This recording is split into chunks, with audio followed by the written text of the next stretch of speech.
Facebook whistleblower Frances Haugen urging Congress to regulate the social giant. Late yesterday, Mark Zuckerberg responded to her testimony, and Julia Borson joins us now with more. Hi, Julia. Good morning to you, Joe. Well, Mark Zuckerberg breaking his silence and responding to Frances Haugen. On Facebook last night, he posted he rejected claims that Facebook prioritizes profits over user safety. Zuckerberg saying, quote, many of the claims don't make any sense. If we wanted to ignore research, why would we create an industry-leading research program to understand these important issues in the first place? Also saying the argument that we deliberately push content that makes people angry for profit is deeply illogical. We make money from ads, and advertisers consistently tell us they don't want their ads next to harmful or angry content. He also defended Facebook's interest in building Instagram for kids, saying the reality is that young people use technology and that tech companies should build experiences to meet their needs while keeping them safe. This all comes in the wake of Haugen urging Congress to take action. Haugen saying that Facebook has put forth a false choice of profitability versus safety. The thing I'm asking for is a move from short-termism, which is what Facebook is run under today, right, is being led by metrics and not led by people. And that with appropriate oversight and some of these constraints, it's possible that Facebook could actually be a much more profitable company 5 or 10 years down the road because it wasn't as toxic. Not as many people quit it.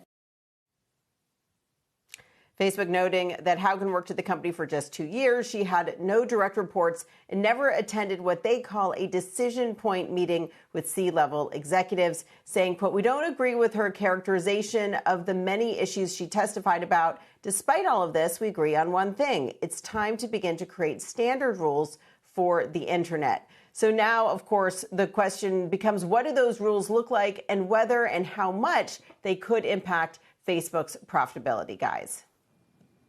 I'm just fascinated, Julia, I'm sure you are too, that there is an algorithm like the mean algorithm.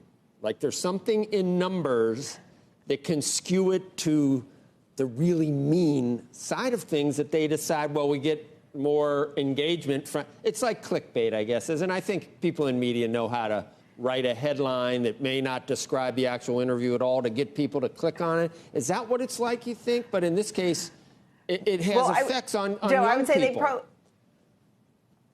So they probably don't call it the mean algorithm, but what Frances Haugen laid out in her testimony yesterday is this idea that people are more likely to engage with content, to click on content, to share content. Of course, the sharing is essential here if it makes them upset, or even if a headline makes them angry. And so the idea is that if something is emotional, you're more likely to engage with it. So what Facebook said is that why would we want to have a lot of angry content on our platform? But what Haugen said yesterday is, look, if something makes people upset, they're more likely to share it. It's more engaging, then it becomes this sort of viral circle.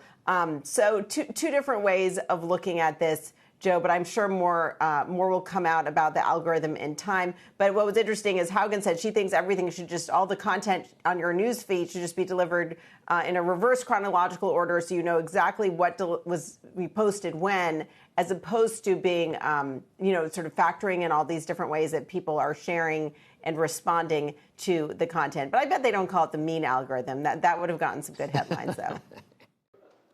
Shepard Smith here. Thanks for watching CNBC on YouTube.